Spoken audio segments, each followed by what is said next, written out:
ఒక room rent 40,000, 50,000, 60,000. అసలు యూకేలో డిఫరెంట్ సిటీస్ లండన్, మాంచెస్టర్, నాటింగమ్ లో స్టూడెంట్స్ నెలకి ఎంత రెంట్ పే చేస్తున్నారో చూద్దాం. Target UK day 77. లివర్పూల్ లో నెలకి రూమ్ రెంట్ 360 పౌండ్స్ అంటే 36,000 రూపాయలు. లివర్పూల్ లో కాస్ట్ ఆఫ్ లివింగ్ చాలా తక్కువ.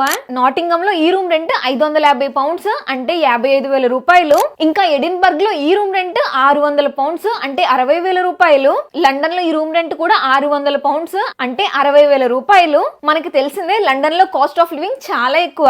మాంచెస్టర్ లో ఈ రూమ్ రెంట్ 600 పౌండ్స్ అంటే 60,000 రూపాయలు. బర్మింగమ్ లో ఈ రూమ్ రెంట్ 700 పౌండ్స్ అంటే 70,000 రూపాయలు. ఇది చూడండి, లండన్ లో ఈ రూమ్ రెంట్ 800 పౌండ్స్ అంటే 80,000 రూపాయలు. లండన్ లో ఇంకొక రూమ్ దీని రెంట్ 844 పౌండ్స్ అంటే 84,400 రూపాయలు. యూకే లో చదవాలనుకుంటే కాల్ చేయండి లేదా బయోలో ఉన్న గూగుల్ ఫామ్ ఫిల్ చేసేయండి. ఇంకా గుర్తు పెట్టుకోండి, మంచి కన్సల్టెన్సీలో జాయిన్ అవడం అంటే లోన్స్, స్కాలర్షిప్స్, అప్లికేషన్ కాస్ట్ అన్ని విషయాల్లో 10 నుంచి 15 లక్షలు సేవ్ చేసుకోవడమే. ఇంకా తప్పు కన్సల్టెన్సీలో అడుగు పెట్టడం అంటే ఇంకా యూకే, యుఎస్ లో అడుగు పెట్టలేకపోవడమే.